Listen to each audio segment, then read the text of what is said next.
How to make decisions from opponents' choices. In the money envelope game, there are typically two envelopes, each containing a sum of money.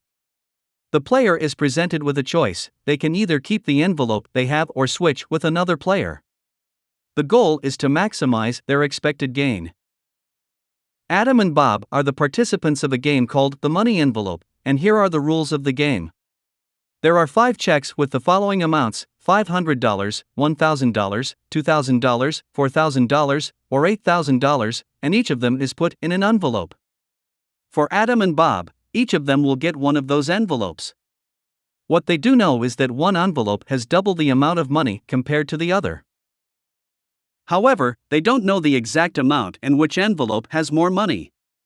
The question is, if both Adam and Bob are perfectly rational, and both know that the other person is also perfectly rational, should they swap their envelope with each other to maximize their expected gain?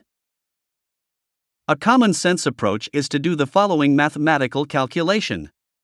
For example, if Adam gets an envelope with $2,000, then there's a 50% chance that Bob will get $1,000 or $4,000 respectively, and Adam's expected gain would be $2,500, which is more than his current $2,000, so Adam's best option is to swap the envelope with Bob. Similarly, Bob can do the same calculation and have the same result. Considering both Adam and Bob are perfectly rational, is this their best choice? Unfortunately, this calculation is not correct. Actually, if both Adam and Bob are perfectly rational and clever, the best option is to not swap their envelopes with each other. Let's consider the situation where Adam finds that he has $8,000 in his envelope. Knowing that he already holds the envelope with the highest value, the best choice for him is to decline any exchange offer because he will lose money. If Adam has $4,000 in his envelope, although he doesn't have precise information about whether Bob has $8,000 or $2,000, he can deduce that Bob would only consider exchanging if he had $2,000 in his envelope, because swapping with $8,000 will cause him to lose money.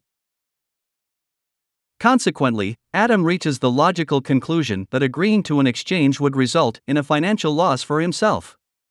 Therefore, his best choice would be to reject any exchange offer.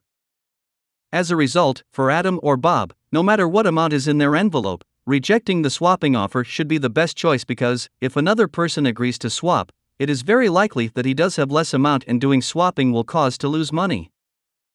In this game, the only person who remains open to swapping is the individual who initially received the smallest amount of money. However, no one is willing to do an exchange with this player. Thanks for watching. If you like the video, please hit the like button or subscribe button for more interesting topics.